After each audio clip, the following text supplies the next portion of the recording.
Kawat suuta di milkeessa qabadhu yaabadhu. वही हो निकला यहाँ का गड्ढा लगा यहाँ नहीं दे वहाँ के Irratti dhaabbatu yeroo yaa. अब इनसे लाभ हाथ रखो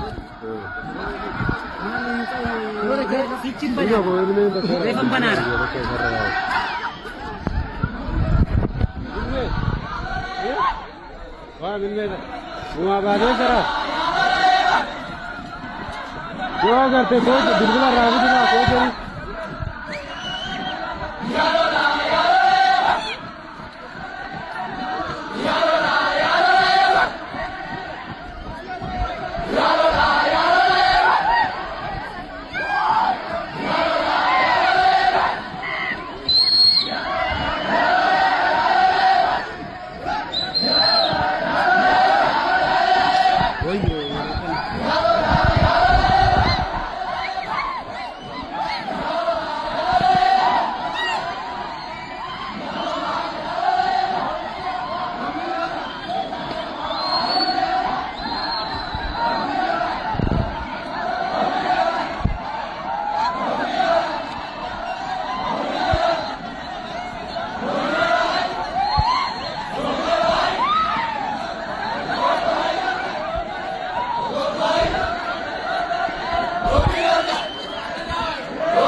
Karena roti kabar.